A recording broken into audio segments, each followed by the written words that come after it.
اعوذ باللہ من الشیطان الرجیم بسم اللہ الرحمن الرحیم۔ السلام علیکم۔ یہ کاشانہ بصیرت کا یوٹیوب چینل ہے جس سے آپ سے مخاطب ہوں میں، اور ہم جو عظیم الشان کتاب پڑھ رہے ہیں اس کا نام ہے محافل و مجالس، حصہ اول۔ علامہ ذیشان حیدر جوادی کی یہ اہم ترین کاوش ہے، اور ہم کس انداز میں علامہ صاحب کی کاوشوں کو خراج تحسین پیش کریں، ہمارے پاس الفاظ نہیں ہیں کہ ہم علامہ صاحب کی خدمات کو خراج تحسین پیش کر سکیں۔ بہت عظیم الشان تصنیفات میں سے ایک عظیم تصنیف ہے جس کو پڑھنے کی توفیق پروردگار عالم نے ہمیں دی ہے۔ تو آئیے آج شروع کرتے ہیں پیج نمبر 43 سے۔ 42 تک ہم نے جو پڑھا تھا وہاں پر رسول مکرم اسلام کے بارے میں تھا کہ رسول کا فیض جاری ہے، اور جیسے چاہے اس فیض سے جو انسان چاہے جس طرح چاہے وہ فیضیاب ہو جائے، چاہے تو ابو ذر بن جائے، مقداد بن جائے، اور اگر فیضیاب نہ ہو تو ابو جہل اور ابو لہب بن سکتا ہے۔ تو آئیے آگے سے پڑھتے ہیں۔ سخاوت کو دیکھا جائے تو پوری دولت خدیجہ سماج پر صرف ہوتی نظر آتی ہے۔ عرب کی تاریخ گواہ ہے کہ جناب خدیجہ عرب میں سب سے بڑی دولت مند خاتون تھیں، اور جب حضور سرور کائنات صلی اللہ علیہ وسلم کے عقد میں آئی ہیں تو اپنی ساری دولت ہمراہ لے کر آئی ہیں، لیکن چند روز کے بعد خدیجہ کی بیٹی کو فاقے کرتے ہوئے بھی دیکھا گیا ہے۔ دنیا بتائے کہ اتنی بڑی دولت کیا ہوئی اور اتنا عظیم خزانہ کہاں چلا گیا۔ یہ ہے پیج نمبر 43۔ یہ حضور سرور کائنات کی سخاوت اور آپ کا کرم ہی تھا کہ گھر میں فاقے ہوتے رہے تھے اور قوم کے فقیر غنی بن رہے تھے۔ اللہم صلی علی محمد وآل محمد۔ شان تجارت یہ ہے کہ زندگی میں 2 اہم سفر تجارت فرمائے۔ ایک مرتبہ کم سنی کے عالم میں اپنے چچا جناب ابو طالب کے ساتھ گئے تو عالم یہ تھا کہ راستے کے عیسائی راہب نے دیکھ کر آواز دی کہ ابو طالب اس بچے کو واپس لے جاؤ اور اسے شر دشمن سے بچاؤ، میں اس کے چہرے میں نبوت اور رسالت کے آثار دیکھ رہا ہوں۔ سبحان اللہ، پروردگار عالم نے واضح نشانیوں کے ساتھ دی۔ یہ کتاب کے الفاظ نہیں ہیں، بلکہ میرا دل کہہ رہا ہے اس وقت کہ یہاں پر یہ کہا جائے اور یہ بولا جائے کہ خدا بند عالم نے واضح نشانیوں کے ساتھ نبی مکرم اسلام کو بھیجا تھا، اور جن کی آنکھیں کھلی تھیں وہ راہب، وہ عیسائی، وہ پہچان گئے تھے، اور جن کو نہیں پہچاننا تھا وہ ایمان لانے کے باوجود، ظاہر ایمان لانے کے باوجود بھی آج تک رسول مکرم اسلام کو نہیں پہچانے۔ آئیے آگے پڑھتے ہیں۔ وہ راہب یہ کہتا ہے کہ اس کے چہرے پہ نبوت اور رسالت کے آثار دیکھ رہا ہوں، اور عنقریب یہ کائنات کی عظیم ترین شخصیت ثابت ہوگا۔ دوسری مرتبہ جب عالم جوانی میں گئے تو اتنی برکت حاصل ہوئی کہ جب جناب خدیجہ کے غلام نے مالکہ کو راستے کے کرامات کی اطلاع دی تو خدیجہ نے سماج کے تمام بندھنوں کو توڑ کر عقد کا پیغام دے دیا، اور ایک اپنے ہی مال سے تجارت کرنے والے عامل کے قدموں میں ساری دولت ڈال دی اور خود بھی اس کی خاور بن گئی۔ اس کردار کا کوئی جواب ہے کہ انسان ایک سفر تجارت میں اتنی بڑی کائنات کا مالک ہو جائے اور ایک معاملہ تجارت سے زندگی کے بیشتر مسائل حل کر دے۔ اور مجھے تو جناب خدیجہ سلام اللہ علیہا کے ظرف و کردار کی بھی تعریف کرنا پڑتی ہے کہ جہاں سماج میں اپنے سے کمزور طبقے کے انسان کو منہ لگانا عیب ہو، وہاں اسی طبقے کے ایک فرد کو اپنے مقدر کا مالک بنا دیا جائے، اور جہاں بڑے سے بڑے صنادید قریش کے پیغامات کو ٹھکرا دیا گیا ہو، وہاں ایک یتیم عبداللہ کی کنیزی اختیار کر لی جائے۔ Page number 44۔ یاد رکھیے، غربت اور افلاس کے عالم میں زوجیت کے سائے میں پناہ لینا اور ہے، اور دولت و سرمایہ کی آغوش میں شوہر کی پوری امت کو پناہ دینا اور ہے۔ اللہم صلی علی محمد وآل محمد۔ عبادت کا عالم اور بھی حیرت انگیز اور تعجب خیز تھا کہ رات رات بھر سجدے اور دن بھر روزے، قیام و قیود، رکوع و سجود، تلاوت قرآن، ذکر و فکر کے مشغلے، غار حرا کی منزل اور عبادت پروردگار۔ اللہ اکبر۔ زندگی کے کارناموں کا آغاز ہی شان عبادت سے ہوتا ہے، اور تاریخ کو کردار کا سراغ ہی غار حرا کے ذکر و فکر سے ملتا ہے۔ اور معراج عبادت کا عالم یہ ہے کہ ساری کائنات سے بندگی کا مطالبہ کرنے والا پروردگار خود یہ کہتا ہے کہ میرے حبیب راتوں کو ذرا سو جایا کرو۔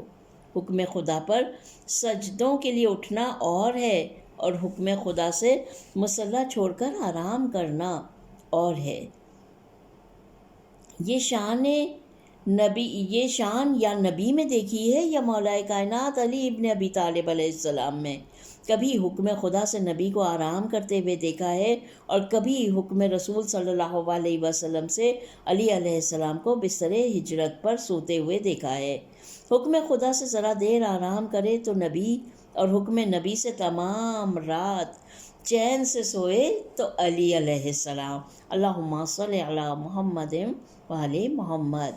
خدا کو بھی یہ شان عبادت اس قدر پسند آئی کہ معراج کی رات عرش اعظم پر بھی بلایا تو محبت اور نبوت کے نام پر نہیں، رسالت و سیادت کے نام پر نہیں، بلکہ ارشاد ہوا سبحان الذی اسری بعبدہ، یعنی یہ معراج رسالت و نبوت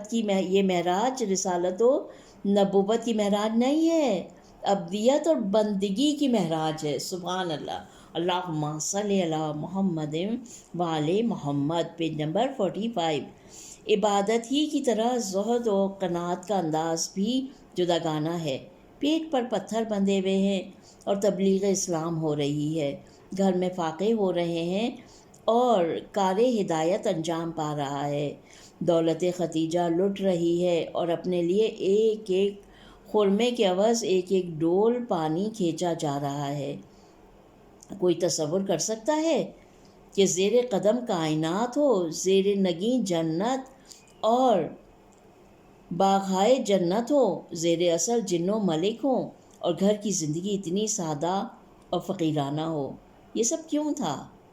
در حقیقت یہ رحمت کا ایک انداز تھا کہ آج میں عیش و آرام کی زندگی گزار سکتا ہوں، میرے اختیار میں ساری کائنات ہے، لیکن کل میری امت کا کیا ہوگا؟ اور پھر ایک خطرہ یہ بھی ہے کہ نافہم امت عیش و عشرت ہی کو مذہب و ملت کا نام دے گی، اور یہ اندازہ بالکل صحیح نکلا کہ آج جب سیرت رسول صلی اللہ علیہ وسلم کی اتنی سادگی پیش نظر ہے تو درباروں پر ریشمی پردے پڑ گئے ہیں۔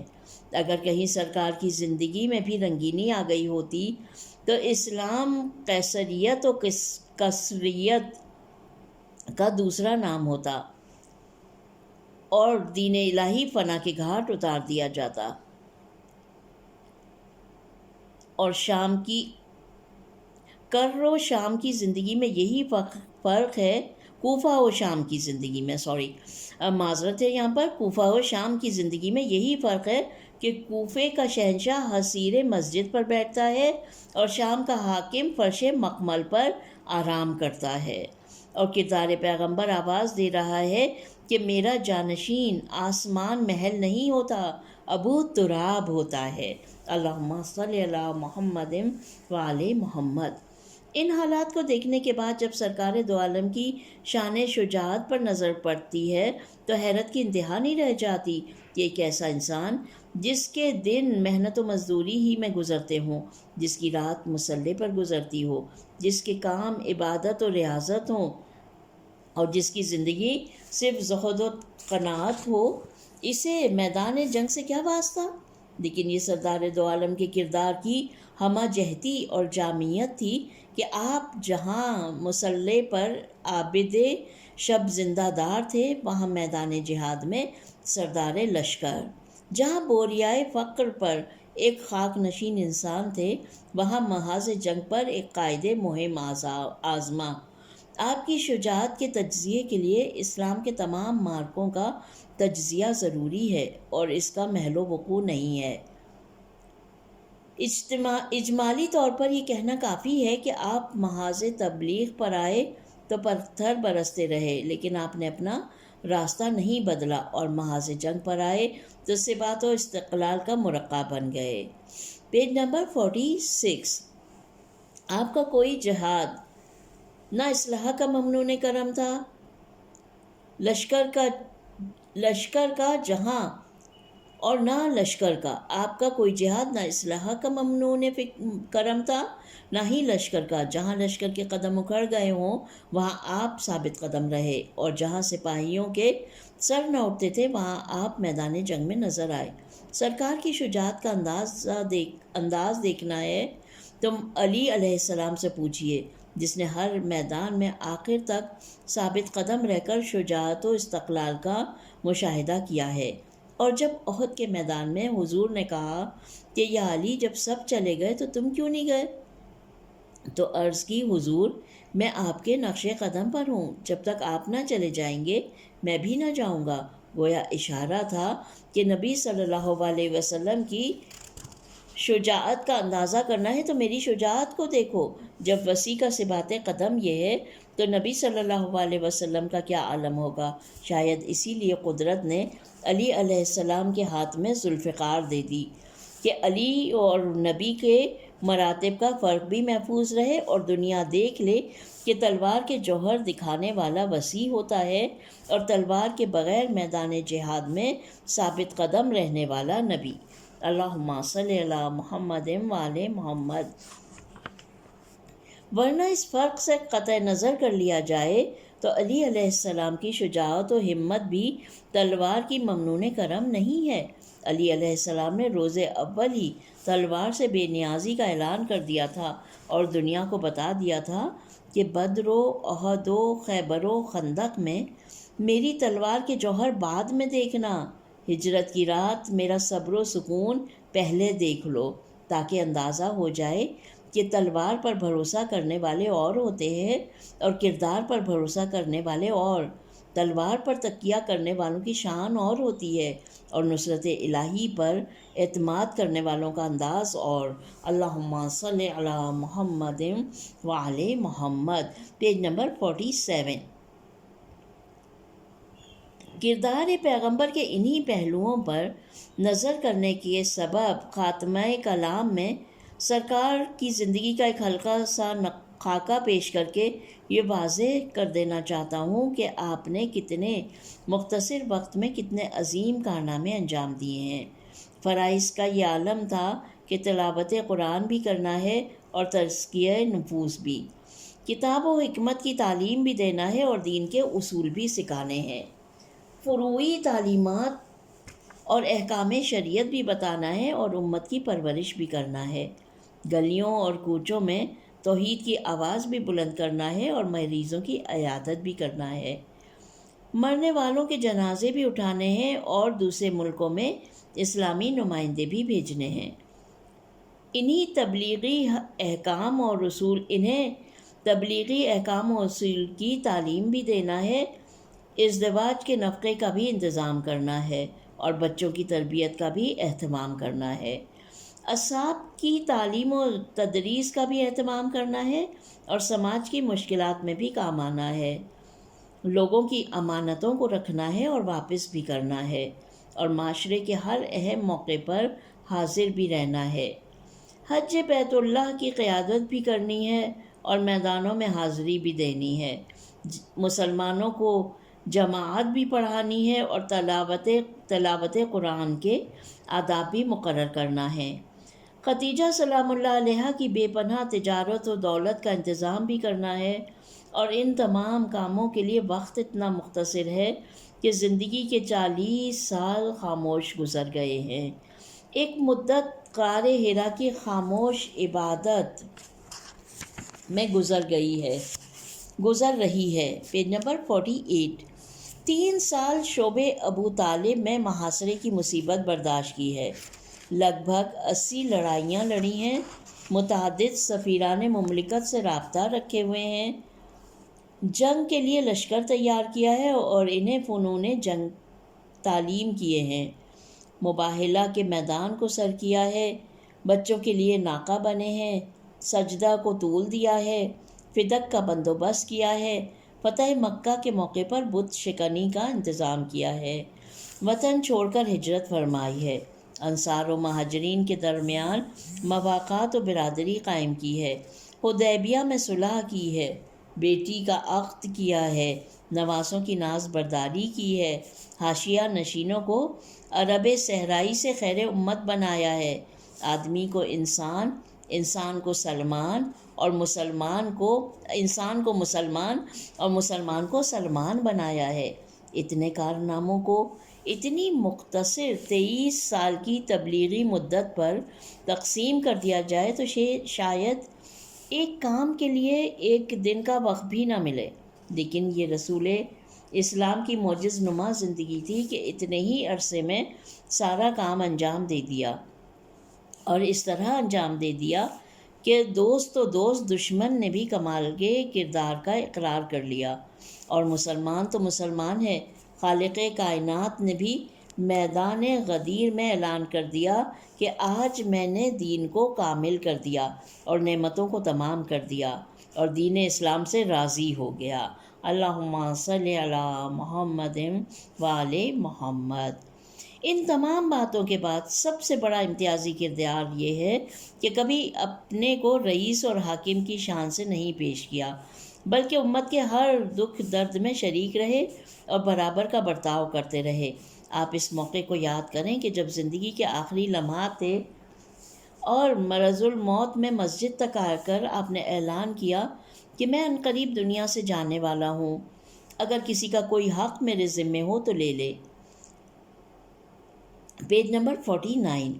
اور ایک شخص نے کھڑے ہو کر یہ دعویٰ کیا تھا کہ آپ ایک سفر میں جا رہے تھے اور آپ نے اپنے ناقے کو تازیانہ مارنا چاہا تھا، اور اتفاق سے وہ تازیانہ مجھے لگ گیا تھا، میں اس کا انتقام لینا چاہتا ہوں۔ تو آپ نے بلال کو بھیجا تھا کہ بلال سیدہ سلام اللہ علیہا کے گھر سے تازیانہ لے آؤ۔ بلال نے دروازے پر آ کر آواز دی، شہزادی، آپ کے بابا نے تازیانہ طلب کیا ہے۔ شہزادی نے گھبرا کر کہا، بلال، بابا تو بیمار ہیں، ان میں تاب سفر نہیں ہے، یہ تازیانے کا کیا کام ہے؟ بلال نے عرض کی، بی بی، ایک شخص نے اپنے قصاص کا مطالبہ کیا ہے اور آپ کے بابا اس کا حق دینا چاہتے ہیں۔ یہ سننا تھا کہ زہرا سلام اللہ علیہا کا دل تڑپ گیا۔ بلال، یہ کون سا انسان ہے جسے بابا کی بیماری پر رحم نہیں آتا؟ میں کہوں گا شہزادی، بیمار پر تازیانے کا نام سنا اور دل بے قرار ہو گیا۔ کاش آپ کربلا کے میدان میں ہوتی، جہاں آپ کا بیمار قید ہو کر کربلا سے شام تک تازیانوں پہ تازیانے کھاتا جا رہا تھا۔ عزادارو، بلال تازیانہ لائے، پیغمبر نے اس کے ہاتھ میں تازیانہ دیا، اس نے کہا، پشت سے پیراہن ہٹا لیں۔ آپ نے پیراہن ہٹایا، اس نے بڑھ کر مہر نبوت کے بوسے لیے۔ میرے سرکار، خدا گواہ ہے کہ آپ کے ذمہ کسی کا کوئی حق نہیں ہے، یہ میری آخری تمنا تھی جسے پورا کرنے کے لیے میں نے یہ گستاخی کی تھی۔ دنیا جانتی ہے کہ رسول صلی اللہ علیہ وسلم کے ذمہ کسی شخص کا حق نہیں رہ سکتا، رسول کسی کو تازیانہ نہیں مار سکتا، رسول سے غلطی کا امکان نہیں ہے، لیکن آپ نے نہایت فراخ دلی سے انتقام کا موقع دے کر دنیا کو دکھا دیا کہ میں دربار میں صحابی کو بھی نہیں جھٹلانا چاہتا مگر اللہ رے انقلاب زمانہ۔ Page number 50۔ اسی دربار میں جب رسول کی بیٹی آتی ہے تو اس کی تکذیب کی جاتی ہے اور اسے صدمے پہنچائے جاتے ہیں۔ کیا فاطمہ سلام اللہ علیہا کا یہ حق نہیں تھا کہ وہ فریاد کرتی کہ بابا، آپ کے بعد اتنے مصائب پڑے کہ دنوں پر پڑتے تو راتوں کی طرح سیاہ تاریک ہو جاتے؟ وقت گزرتا رہا، زندگی کا آخری لمحہ آیا، ملک الموت نے دروازے پر آ کر آواز دی۔ سیدہ کی آنکھوں میں آنسو آ گئے، باپ کے رخسار پر آنسو گرے۔ باپ نے آنکھیں کھول دیں، بیٹا خیر تو ہے؟ یہ آنکھوں میں آنسو کیسے؟ عرض کی، بابا، کوئی آپ سے ملنا چاہتا ہے۔ میں بار بار سمجھا رہی ہوں لیکن وہ برابر اصرار کر رہا ہے۔ فرمایا، سیدہ، اجازت دے دو، تمہیں تو معلوم ہے کہ یہ ملک الموت ہے اور قبض روح کے لیے آیا ہے۔ بیٹی، یہ صرف تیرے در کا شرف ہے کہ ملک الموت بھی اجازت کے بغیر اندر نہیں آ سکتا۔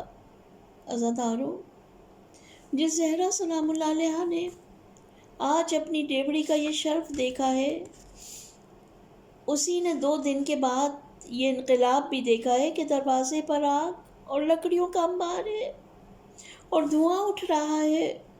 سیدہ فریاد کر رہی ہیں، جلتا ہوا دروازہ گرایا جاتا ہے،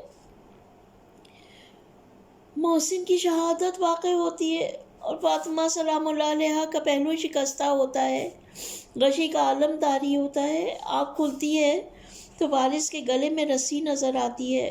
آواز دیتی ہے، ظالموں، ابو الحسن کو چھوڑ دو ورنہ میں اپنے سر کے بال پریشان کر دوں گی۔ میں کہوں گا، شہزادی، ابھی آپ سر کے بال پریشان نہ کریں، ابھی تو فقط ایک دروازے میں آگ لگی ہے، ابھی فقط ایک پہلو زخمی ہوا ہے، ابھی فقط ایک محسن کی شہادت ہوئی ہے، ابھی فقط ایک علی کے گلے میں رسی بندھی ہے۔ Page number 51۔ بی بی، سر کے بال پریشان کرنا ہے تو اس وقت کیجئے گا جب عصر عاشور کا ہنگام ہوگا، سارے خیمے جل رہے ہوں گے، بیبیاں ایک خیمے سے دوسرے خیمے کی طرف جا رہی ہوں گی اور وہاں محمدہ کے نعرے بلند ہوں گے، جب مقتل میں ہر طرف شہیدوں کے لاشیں ہوں گے، شہزادیوں کی گود خالی ہو چکی ہوگی، رباب کا ششماہا تیرے سے شعبہ کھا کر کربلا کی خاک پر سو گیا ہوگا۔ بی بی، سر کے بال کھولنا ہے نا تو اس وقت کھولیے گا جب آپ کے حسین کا گلا ہوگا اور شمر کا خنجر ہوگا۔ آپ کی زینب فریاد کر رہی ہوگی اور زمین کربلا کو زلزلہ ہوگا، سیاہ آندھیاں چل رہی ہوں گی اور فضائے کربلا میں ایک آواز ہوگی، الا قتل الحسین بکربلا، الا ذبح الحسین بکربلا۔ بی بی، آپ کو بد دعا کے لیے ہاتھ اٹھانا ہے نا تو ابھی نہ اٹھائیے، یہ ہاتھ اس وقت اٹھائیے گا جب آپ کی زینب کے ہاتھ بندھ جائے، جب آپ کی ام کلثوم قیدی بن جائے، جب آپ کی سکینہ شمر کے تماچے کھائے، جب آپ کا عابد بیمار ہاتھوں میں ہتھ کڑیاں، پیروں میں بیڑیاں، گلے میں طوق خاردار پہنے ماں بہنوں کے ساتھ کوفہ شام کے بازار تماشیوں کے ہجوم میں لٹے ہوئے قافلے کے ساتھ بلوائے عام میں جائے گا۔ بی بی، فریاد کرنا ہے تو اس وقت کیجئے گا جب شام کے زندان میں کم سن بچی دنیا سے سفر کر جائے اور آپ کی زینب اپنی بے کسی کا ماتم کرے، نہ کوئی غسل دینے والا ہو، نہ کفن پہنانے والا، نہ کوئی جنازہ اٹھانے والا ہو، نہ پرسہ دینے والا، اور فضائے شام میں ایک آواز گونج رہی ہو، بی بی اٹھو، تمہیں وطن جانے کی تمنا تھی، میری جان، قافلہ جا رہا ہے، بیٹی ماں تجھے چھوڑ کر کیسے جائے۔ Page number 52۔ اور جیسے قبر سے آواز آ رہی ہوگی، قافلے والوں، میرے چاہنے والوں سے میرا سلام کہہ دینا اور کہہ دینا تمہاری مشتاق قید شام میں سو گئی اور اب پلٹ کر نہ آئے گی۔ عزاداران مرسل اعظم، وفات سرور عالم کا ذکر آ گیا ہے تو ایک جملہ اور سن لیجئے۔ باپ کا وقت آخر تھا، بیٹی سرہانے موجود تھی، بیٹی نے باپ کی آخری خدمت انجام دے دی۔ اس کے بعد بنی ہاشم کے جوانوں، بابا فہد صاحب اور مولائے کائنات نے مل کر نہایت اہتمام اور احترام سے جنازہ دفن کر دیا۔ جی چاہتا ہے فریاد کروں، صدیقہ طاہرہ، آپ اس بے قراری سے رو رہی ہیں جبکہ آپ نے باپ کی قبر دیکھی ہے، احترام سے جنازہ اٹھتا دیکھا ہے۔ میں اس بیٹی کے بارے میں کیا کہوں جو وقت آخر باپ کے سراہنے نہ آ سکی، اور جب شام میں غریبہ کے سناٹے میں آئی تو ظالموں کے تازیانے گائے، اور پھر کربلا سے چلی تو جلتی ریتی پر باپ کے جنازے کو چھوڑ کر، اور پھر شام کے زندہ میں یوں سو گئی کہ باپ کی قبر بھی نہ دیکھ سکی۔ انا للہ و انا الیہ راجعون۔ ربنا تقبل منا انک انت السمیع العلیم۔ ہماری آج کی ریڈنگ یہاں پر ختم ہوتی ہے۔ پروردگار عالم ہماری توفیقات میں اضافہ فرما اور قبول کر لے۔ یہ جو کچھ ہم پڑھ رہے ہیں اس کو اپنی بارگاہ میں قبول اور مقبول فرما۔ انشاءاللہ جلد ہی آپ کے ساتھ ملتے ہیں، اور پھر اب جب ہم ریڈ کریں گے اس کتاب میں آگے بڑھتے ہوئے تو مولا کائنات علی ابن ابی طالب علیہ السلام کے بارے میں پڑھیں گے۔ اپنا بہت خیال رکھیے گا۔